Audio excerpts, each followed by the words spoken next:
Ms. Tin Pei Ling.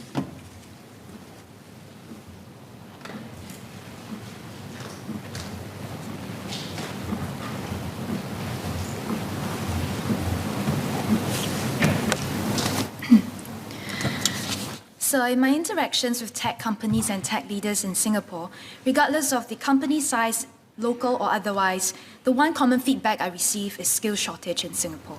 Some shared that they need technical expertise so that they can conduct research and product development here. Others shared that they set up their international or regional headquarters in Singapore. For these firms, they need not only technical talents but also market expertise. For instance, a large software as a service firm told me that they need talents well-versed in Vietnam and Indonesia to serve the markets there from here. These are large markets for them. The concern is that if firms like this cannot hire or access these talents in Singapore, then they may be compelled to move certain departments or wholly out of Singapore and leave Singaporeans and Singapore for the worse. Our people will lose jobs and opportunities to learn from some of the best around the world. As such, I would like to ask for an update on the tech and innovation manpower situation in Singapore now. What are the skills and manpower gaps? Over the next 3 to 5 years, will we have enough Singaporeans to fill those gaps? What else will be done to address the gap so that good tech firms remain invested in Singapore and continue investing in our people? To this end, I would like to share some thoughts and observations and suggestions. First, continue building up our local talents from young. Many Singaporeans recognize the value and potential of having tech skills, with parents sending their children to coding and robotics classes, and mainstream schools offering coding as an enrichment for all upper primary students. This is a good start, but we should build on the momentum and consider introducing computer language as perhaps a second language in schools, as well as introducing key concepts and uses of new technology in class. The idea is not so much to train everyone to become coding experts, but to inculcate an intuitive understanding of the logic and applications. And we also need to enhance the global quotient of our young, expand existing in-market programs such as the Singapore-China Youth Interns Exchange Scheme and Asia-Ready Exposure Program, and actively push our students to take full advantage of these programs. The second is on ecosystem of talents.